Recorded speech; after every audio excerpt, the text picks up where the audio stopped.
اور الرحمن الرحیم یہ اللہ تعالیٰ کی صفات ہے، اسماء و صفات جسے کہتے ہیں، اللہ تعالیٰ کے اسماء اور صفات ایک بہت عام ہے،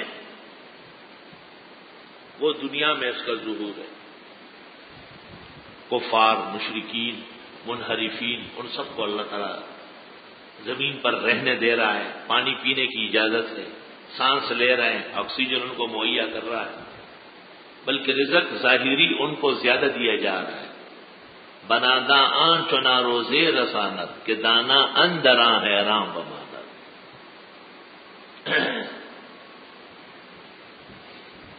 دنیا میں جو اللہ تعالیٰ کا برتاؤ ہے مخلوقات کے ساتھ صفت رحمان کا مظہر ہے، اور آخرت میں جو مخصوص طبقہ اللہ پر ایمان رکھنے والے ان کے ساتھ جو خصوصی عنایت فرمائیں گے وہ الرحیم کا مظاہرہ ہوگا۔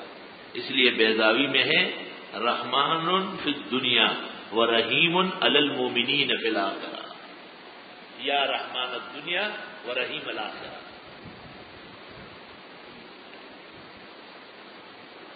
سلطان محمود غزنوی نے 412 میں پہلا حملہ کیا ہندوستان پر، ناکام ہوا۔ 13، 14، 15، 16، 17، 18، 19، 20، 21 میں جا کر کے کامیاب ہوا۔ بڑی پریشانی ہوتا ہے جب سلطان محمود فتوحات ہند سے فارغ ہوا تو سلطان کے دل میں یہ بات بیٹھ گئی کہ بس کسی مناسب موقع پر قتل عام کر کے ہندوؤں کو ختم کر دیتا ہوں۔ لیکن ایک مسلمان فرمان روا تھا، ضرورت اس بات کی ہے کہ علماء دین سے اجازت لے لی جائے۔ مسلمان بادشاہوں نے اس کی بڑی پابندی کی ہے کہ وہ علماء سے اجازت لے دیں۔ اورنگزیب عالمگیر نے اپنے بھائیوں کو قتل کرایا، بھتیجوں کو، خاندان کو، اپنے والد کو جیل میں ڈالا، یعنی 400 مربع میل علاقے میں نظربند تھے شاہ جہاں، لیکن فرماتے تھے یہ عالم لوگ ذمہ دار ہیں، میں استفتاء کر کے فتویٰ لے لوں، اگر انہوں نے غلط فتویٰ دیا ہے تو آخرت میں ان کا گریبان پکڑا جائے گا۔ کہ میں نے کوئی قدم نہیں اٹھایا، میں قاضی اور جلاد کو بعد میں اور مفتی اعظم کو پہلے بما اپنے گروہ کے بٹھا تھا کہ یہ صورتحال پیش آئی، اس پر آپ آسمانی کتاب کی روشنی میں فقہ حنفی کا جواب تیار کر لیں۔ تو سلطان محمود نے غزنی کے اندر علماء جمع کیا اور علماء کرام کو کہا کہ ہندو بڑے ظالم ہیں، خود اپنے ہاتھ سے بت بناتے ہیں پھر اس کا سجدہ کرتے ہیں، اور کئی قسم کے ناکارہ واقعات ہیں، گائے کو خدا سمجھتے اس کا پیشاب تبرک کے طور پر پیتے ہیں، ان کے قتل کی اجازت ہے۔ تو حکیم سنائی ان کے قبر کے ساتھ یہ روزے اور اس کے درمیان میں حکیم سنائی کی قبر ہے، بڑے زبردست قسم کے شاہتوت کے درخت کھڑے ہو۔ حکیم سنائی نے کہا کہ بادشاہ صلاح یہ کام نہیں ہوگا، آپ تبلیغ کر سکتے ہیں اور جب جہاد کا موقع آئے گا، جہاد میں جتنے مریں گے مارے جائیں گے، قتل عام کی اجازت کوئی عالم نہیں دے گا۔ بادشاہ کو وہ بات بڑی بری لگی۔ مغرب کا وقت قریب تھا، اس مجلس میں بڑا عالم حکیم سنائی تھا،